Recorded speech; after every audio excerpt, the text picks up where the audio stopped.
Okay, today we are going to study how exactly one may amend the Constitution, meaning change the Constitution.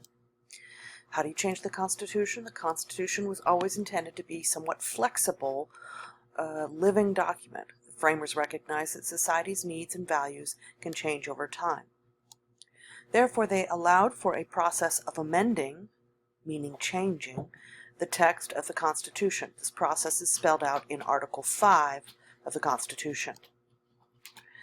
Today the Constitution has 27 amendments, that is 27 changes. The first 10 were added right after the Constitution was ratified, approved, and are called the Bill of Rights.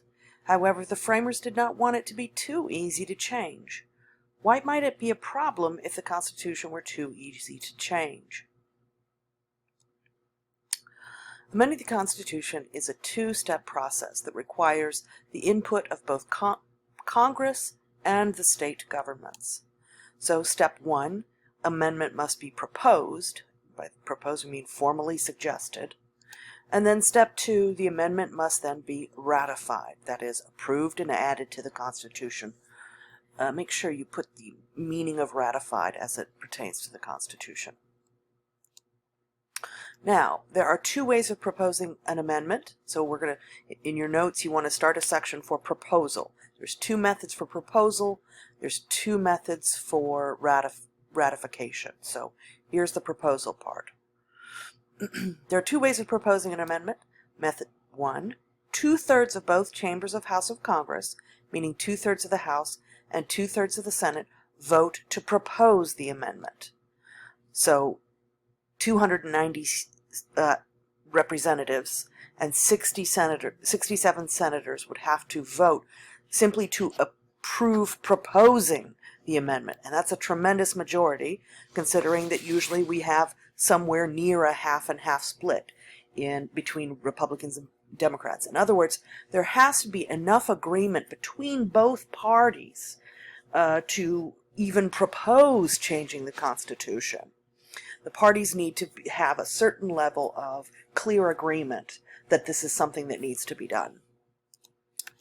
There are the second way of proposing is 2/3 of the state legislatures, meaning California's legislature, California's Senate, request, California and 2/3 other states' senates or legislatures, request that Congress call a constitutional convention.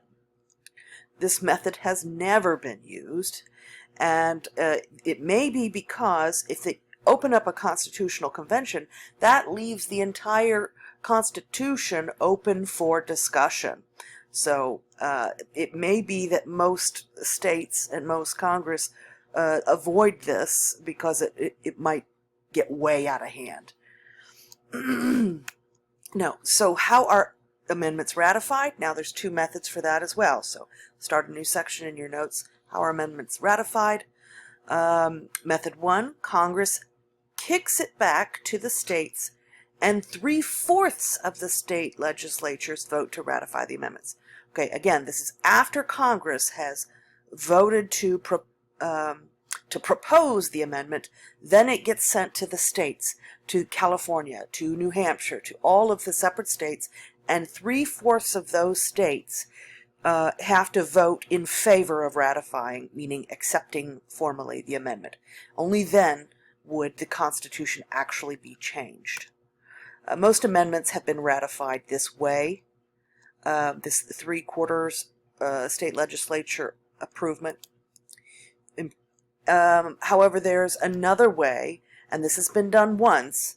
Congress, again, once Congress has voted 2/3 majority to propose the amendment, then they send it to the individual states, and then they organize special ratifying conventions, and 3/4 of these ratifying conventions vote to ratify the amendment. Only one amendment has been has been done this way, which is the 21st, which repealed the 18th Amendment prohibition prohibiting alcohol, and this repealed that prohibition of alcohol. It is, though, a more democratic system, since citizens get to vote for the delegates at the convention, and therefore by casting their votes for the delegate, they are essentially voting on the amendment itself. So this is the most democratic way, but it's also the least used.